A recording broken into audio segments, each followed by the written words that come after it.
Welcome to Readings from the Animal Kingdom with Kareema from Pet Care Magic.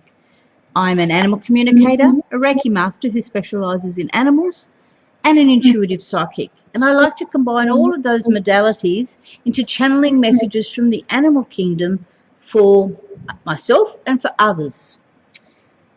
We live within a community of not only people, but a community of many, many wild animals, as well as many domesticated animals. You might have dogs or cats or fish or birds or rats or mice or whatever in your home, tarantulas if that's the sort of animal you love, in your home. But then there's also a huge number of animals outside of your home, from big to small, up in the sky, down in the earth, even under the earth, in the trees, right around us. And all of those animals at any particular point in time may or may not have a message for you.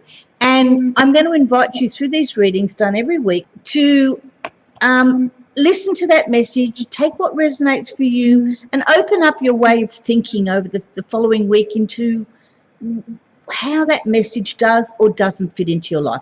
It's okay if it doesn't. It's okay if only some of it does. That is 100% up to you. The animal kingdom has no egos. They don't mind. They just hang around out there, and if they're given an opportunity to communicate a message, they will. Each week will have a particular theme to it, and I will then choose which of the numerous animal-themed decks I have to work out which deck I will be using for that reading.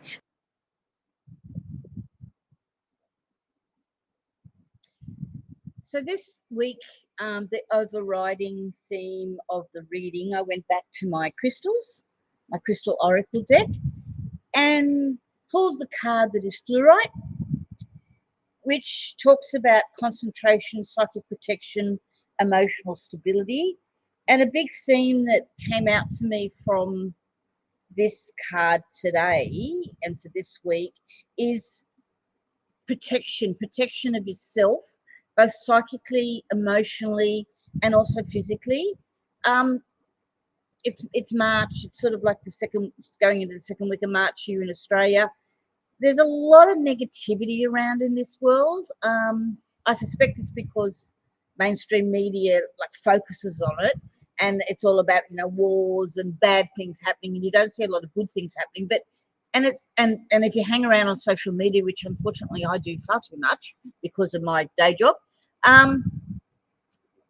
it's really easy to be drawn into that negativity, to be drawn into, oh, woe is me, the world is bad, climate change is happening, we're going to hell and back, millions of people are getting killed all the time, like negative. And I think what this card was saying to me today was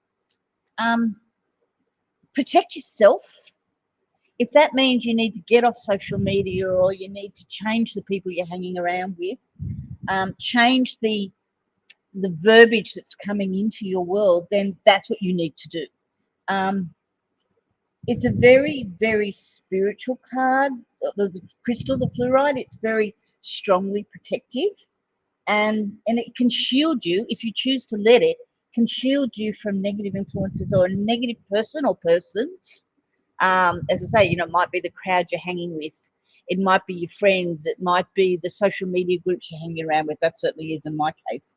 And if you call in from the universe light and love and positivity, that's what you're going to get. That's what you're going to get within yourself. If you call in from the universe negative energy, bad stuff is happening all the time, rah, rah, rah, rah, rah, then that's what's going to come into you. There's no good or bad in energy. There's just energy. And what we focus on is what gets delivered to us. The same as what we focus on and what we give out is what resonates within us. That's the frequencies and the vibrations that resonate within us. So if you're inviting in positive stuff and you're going out there looking for positive energy and looking for positive people and looking for positive places to hang out, and I just got a huge flash of the ocean and the bush as I said that, maybe it's getting away from people, maybe it's getting away from communications, maybe it's turning off the internet for a while, God forbid. You've just turned me a bit to turn off the internet for a while, says someone who lives on it like 18 hours a day. Maybe if it means getting back to the bush for a while. Where in Australia here we're going into autumn, so in overseas countries, the northern hemisphere, you're going into spring. It's a fantastic time to get out into nature. Autumn or spring, are fantastic times in nature because they're neither too hot nor too cold. Well, theoretically, we've had heat wave days here in Australia for the last, I don't know, week in autumn. But if you surround yourself, if you call in the love and the light and the positivity, and you surround yourself with good energy, if you can imagine it now, a stream of good energy coming in and going in through your head and out through your, down through your body and out into grounding you into positivity in the ground, that's opening yourself up to protection. And it will allow you to let go of your fears, let go of what's scaring you. Yeah, look, it's things happen to us all the time. I'm disabled and I have regular days where I start to get fearful because I can't walk, I can't walk, literally can't walk that day, can't get out of a chair, can't get out of a bed. And it's easy to fall into that negativity. It's easy to fall into it instead of changing the way you think. The old classic, is your glass half full or is your glass half empty? And if you want to think about your glass being half empty all the time, then that's where you're going to stay.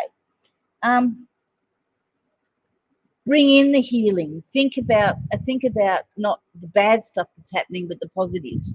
Try and find places on social media and TV channels and read things about good stuff happening to people.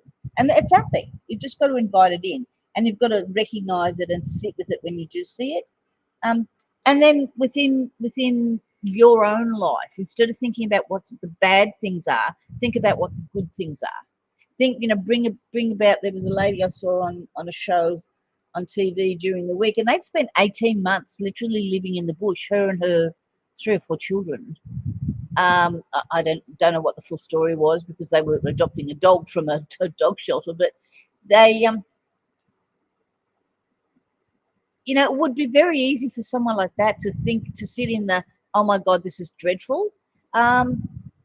I don't know. She seemed to have an attitude that there were some positives that came out of that time, and that's an incredible way to think, an absolutely incredible way to think.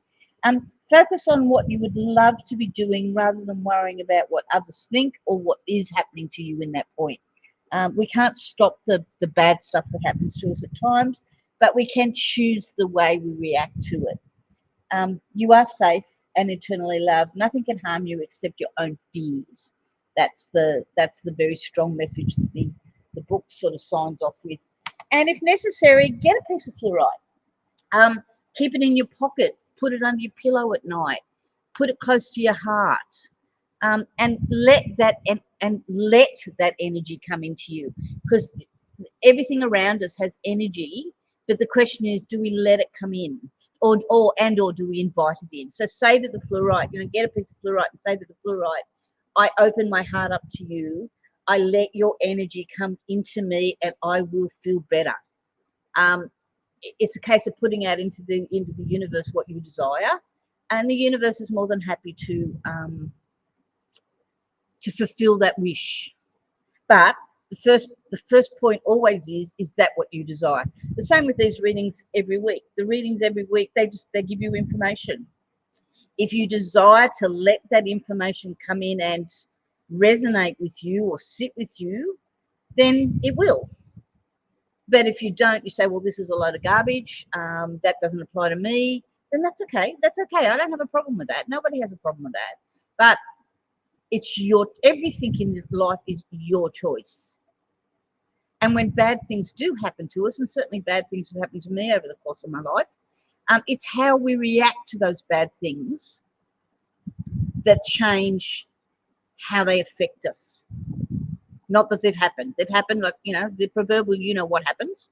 It happens. You don't ask for it. You don't want it. But what do you do about it when it happens to you? That's the question. And do you think about my glass being half full or my glass being half empty? I am very much a glass is half full person. as my physical capacity decreases as I age due to disability, it's like, okay, well, this is what I'm dealing with now. How does my life change, and what are the positives? Like last night or over the weekend, I can't remember whether it was a morning or evening. Like I sat there in bed. I had literally had the whole weekend in bed, and the dogs came in with me, and I got lots of wonderful kisses and cuddles and hugs from the dogs. And that, I wouldn't have been able to do that if I'd had a busy life running around to a million other places on the weekend, or doing all the housework that should have been done that didn't get done. So I thanked the world and the universe for giving me that chance to stop on the weekends and enjoy those kisses and cuddles. Okay, I'm going to get off my horse now. So I'm using the crystal deck, and then this week I'm also using the World Animal Dreaming deck. So I invite you now to take a look at this image and see whether A, B, C, or D is going to most resonate with you.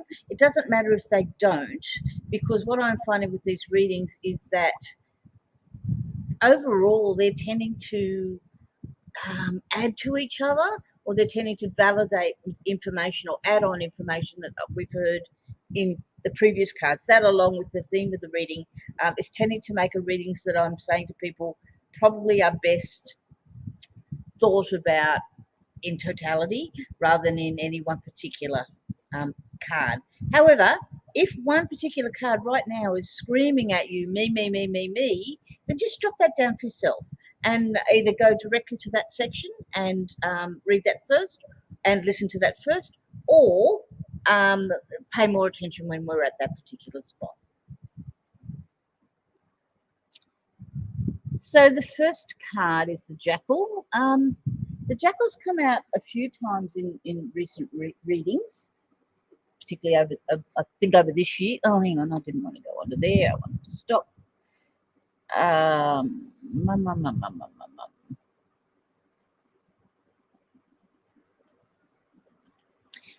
The Jackal, as I say, has come out a few times. And the thing is, when a card comes out, it's not necessarily going to bring us, or an animal appears to us, which is more important than a card coming out. It's not going to necessarily give us the same message it did last time it came out. So first off is always with me, it says, oh, I wonder what the Jackal said last time we got the Jackal. But it doesn't matter what the Jackal said last time. I then asked the Jackal, so what message do you have for me today, for us today, for all of us today, for my listeners today, for me today? What is it you want to tell us? And I did get a very card. I'll be perfectly honest with you. The cards haven't been easy to read today, particularly when a card comes out that's come out before. I tend to get a little stuck in the, what does this mean? And I might just have a little bit of a quick sticky beak at the Jackal's information in the Scott, your book sends me insane because it's not in alphabetical order or number order.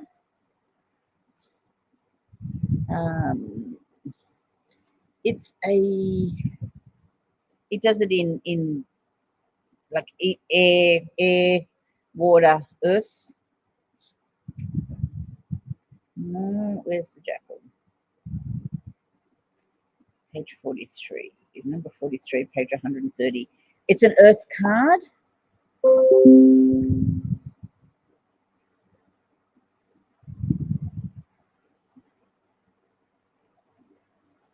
So the Jackal always looks fairly solitary to me.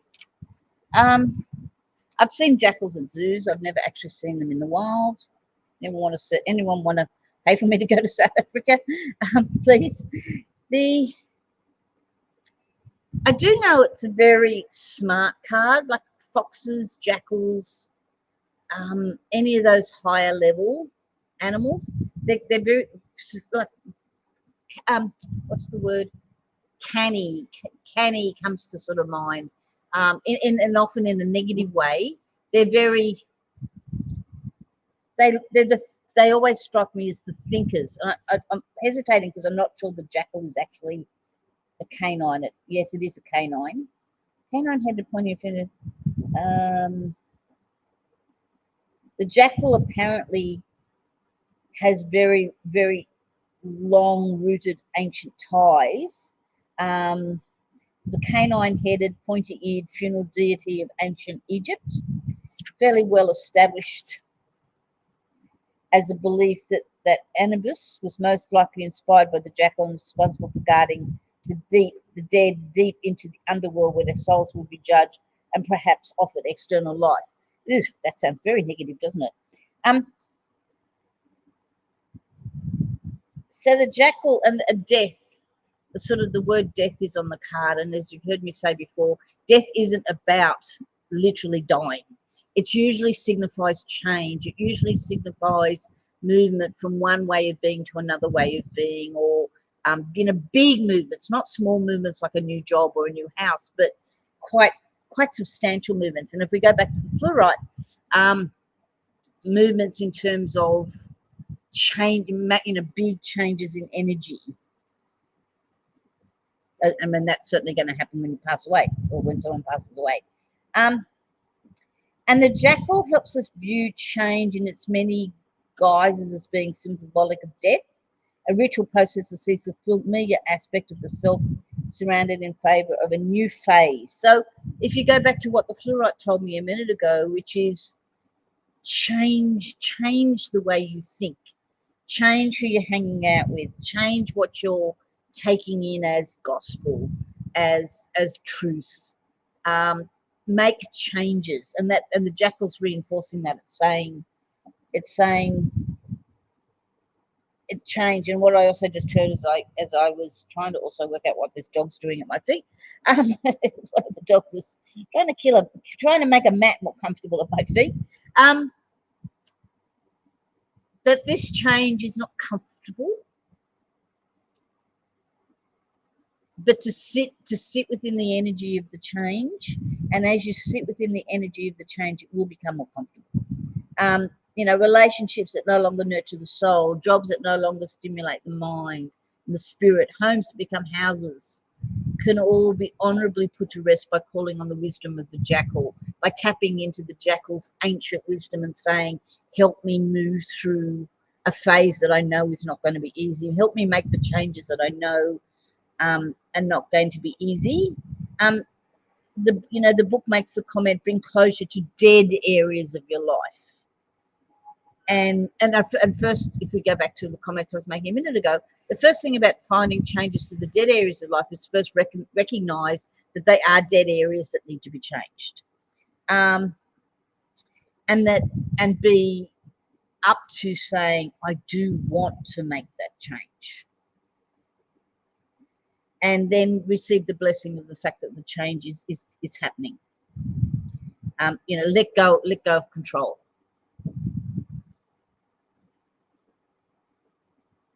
If the jackal has chosen to appear in your cards today, perhaps it's more than just change you're experiencing, but an actual death or the physical passing of a loved one or friend. And jackal has therefore chosen to materialize as an offering to guide your dearly departed to the afterlife. So the jackal has two functions. It's change in terms of changing things going on for you, but it's also actual death. Maybe there's a loved one passing over. Hopefully that's a much older loved one that's at the time for passing over, but it's not necessarily always. It can also even be the passing of a child. I remember my cousin passed when she was 11. She had inoperable carcinoma, and it was very difficult to reconcile with a cousin that I was very close to. We were very close in age. That she was going in what we perceived to be far too early to what we think people should pass at, but it is what it is. We don't really understand why children pass. Usually there is such a positive. Usually we learn such a good lesson by their passing, because you often see those children have incredible attitudes about their own passing. Same with animals. Why do some animals pass really young? I've had a lot of animals in my life, and some of them I remember. Reiki, who was a very, very young. She passed. Well, I had to put her to sleep. She had very, very aggressive ALL, acute lymphatic, acute lymphocytic lymphoma, and it broke me. It absolutely broke me up. But why would she pass? Well, she did. It just that was her journey. Her journey was to pass. That was her journey. Her journey was to only be with me for a very, very short period of time and to pass. Yeah. Others, you have other dogs. I've got a very old dog here at the moment, a miniature poodle, and every time he doesn't move, like the other night in bed, he was obviously in such a deep sleep. Normally, when you would move in bed or others would move, he would growl at them because he doesn't have much sight left and he gets quite disorientated at night. But there wasn't a noise out of him. No, wait, this is it. This is it. He's passed. He's not going to wake up. But no, every morning he still wakes up again. Every time I see that and get into that, he still wakes up again. So it's not his time yet. He's still got some lessons to teach me, obviously. He's still got some lessons to teach the others around in his life. He's not ready to go yet.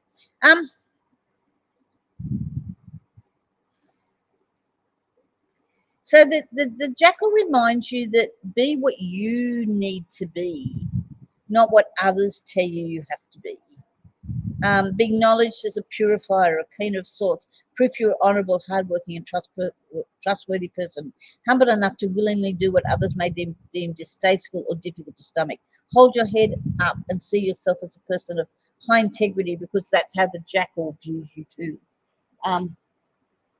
The jackal's coming in and saying, trust in you being what you need to be, rather than what everybody else is telling you should be, or what the world perceives you to be. Okay, so the next card that got pulled out was the turkey. When it comes up, there it is. And again, the turkey's been coming out a lot, an awful lot.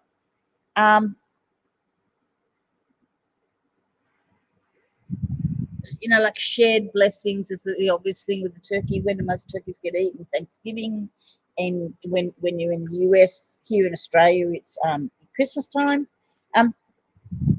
It's very rare to eat turkey here at any other time other than Christmas time. Mostly, I think, because they're such big birds and they're such a pain in the neck to cook. So it's about shared blessings, and I think what just sort of came into my head then, going on to the theme of today's reading, is the turkey says that you will get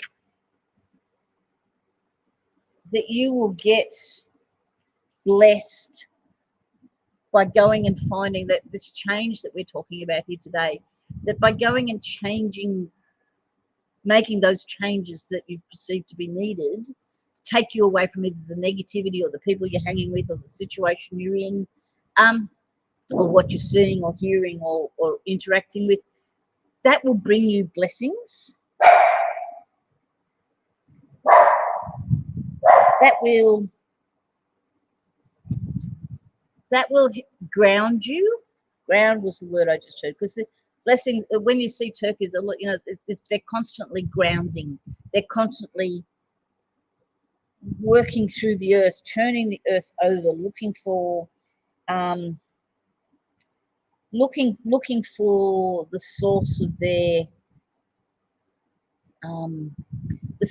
nourishment, the source of their world, in the ground. So if you get back to the flashes I saw when I had the fluorite, it was about getting away from probably the built up areas, getting away from the noise and everything that's around you, and grounding again, grounding back. I'm hearing very much grounding. I'm hearing very much come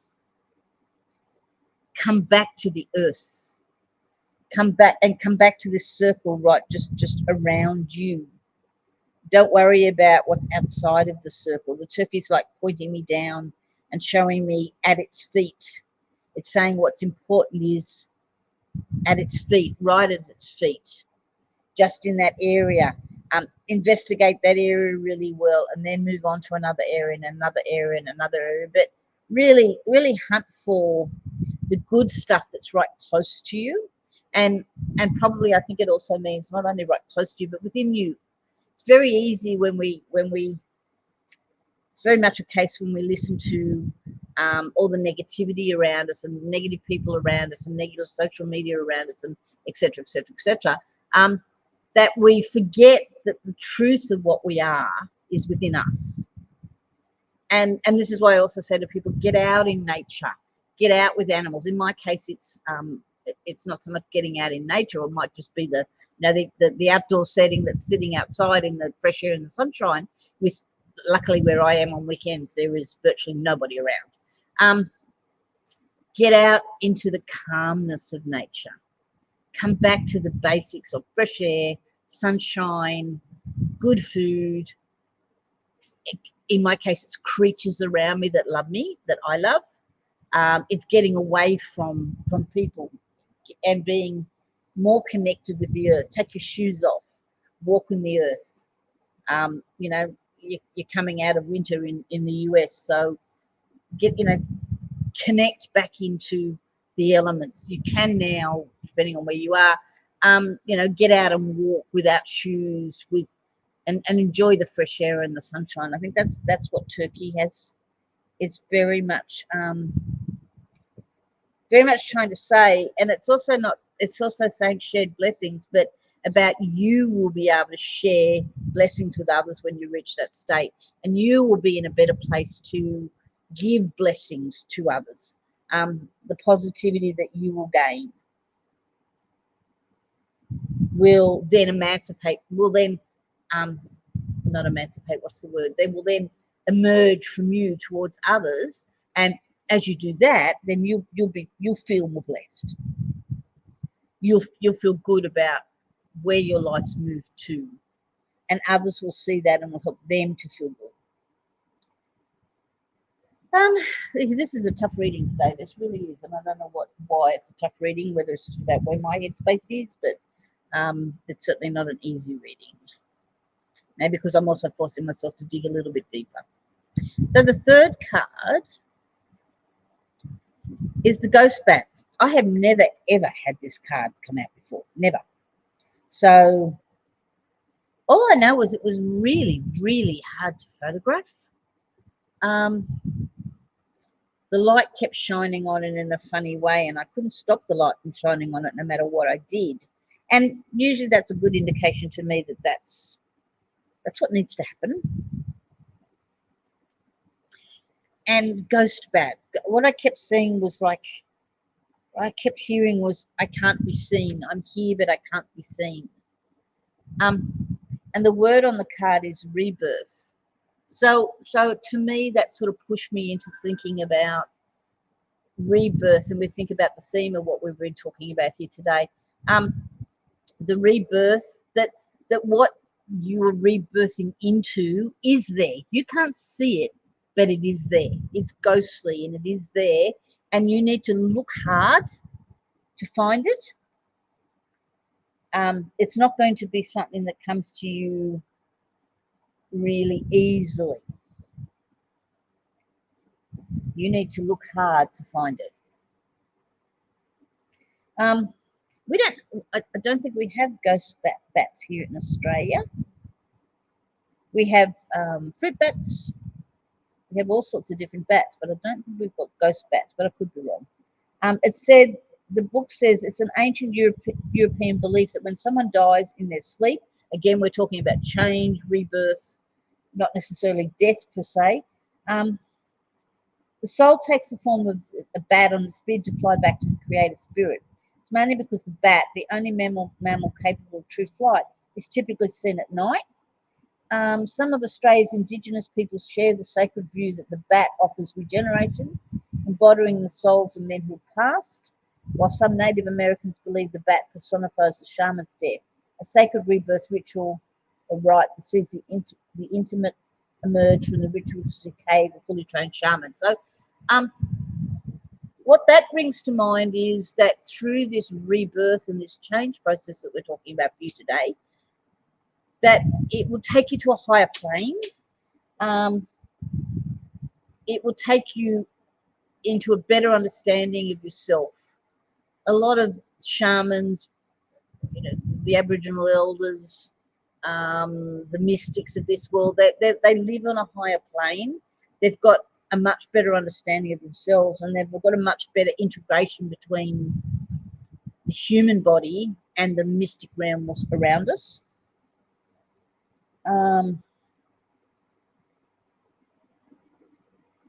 The truth, so that the initiate often experiences a form of ritual of death before their training begins. And I've heard said over the years that a lot of good mystics, people who are connected with the this realm above and beyond the earth, often come to that from a negative event, that you can't become truly psychic and truly able to think outside of the normal human planes unless something bad has happened to you. A lot of mental illness, if you look at a lot of the psychics, they will explain that they had mental breakdowns, or they had a very traumatic events happen to them. That is pretty common, and that's certainly what the shamanic world tends to think about. They've got there through bad events, and they've turned those bad events into an introspective chance to sort of think deeper than just the normal plane. The familiar world they know literally falls apart due to extreme loss, grief, illness, or some other personal catastrophe, and finds himself or herself stripped of all sense of normality, their view of the world broken down to the most basic of levels. So testing to see whether you've really got the grit that is necessary to evolve up into that higher level. And that gives you the ability then to walk as one with the spirit world. To have the bat fly into your cards, and I'm seeing the bat very fleetingly fly in. I'm not seeing the bat stay for any length of time. I'm seeing the bat fleet in and like prick the consciousness of the people that whose life it's flying into, to not to create the change, but to just prove to them that the change is possible, and then moving out and saying, right, it's up to you. It's not up to me as the bat, it's up to you. But I make you look up. I make you look. I'm seeing a cave with literally darkness of a cave, and the bat sort of saying, look up, and that I will come very quickly, and I will sort of like prick your consciousness. Ritualistic rebirth, but not before experiencing a necessary change, closure, or symbolic death. Just as a baby rests inverted in the womb waiting for its birth, the bat hangs upturned in its cave waiting for night to fall. The cave has long been seen symbolically as the womb of the Earth Mother. Wrapped in its wings, the bat waits for the right moment to release its grip and exit as if rebirthing itself into the physical world. The appearance of the bat denotes a desire for a new beginning or the chance to start from scratch, to completely rebirth who and what you are, as if re-emerging from your mother's womb as a brand new being. Bat heralds a symbolic death, a sudden ending or closure, followed by an obvious new beginning, offering the chance for expansion and growth. It supports us as we abandon old patterns and lets go of fear, prepares us for rebirth, symbolized by the stepping into a new phase or chapter of our lives. So that's been remarkably consistent with everything that I've sort of been seeing and feeling today. And that's what I said. I sort of redigged my opening today, where I used to think of these as being, pick a card A, B, or C, and one will resonate more with you than others. But the answer is it probably doesn't. What I'm seeing over and over and over again every week in these readings is that it's not one card, it's the whole story that seems to come together. And freaks me away, quite frankly. It freaks me when I have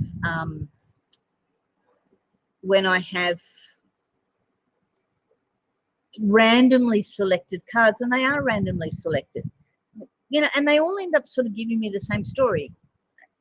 There's a theme always that runs through this, and that's why I went to 2 decks. The deck of the overriding story of the reading versus the deck that I use with this card A, B, and C.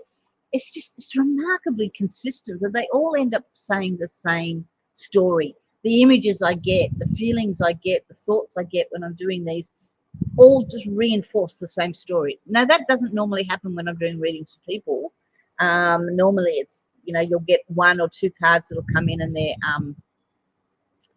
they've just brought in another aspect, but that's not what's happening in these readings. Anyway, enough of me carrying on. That's probably all I can say for you this week.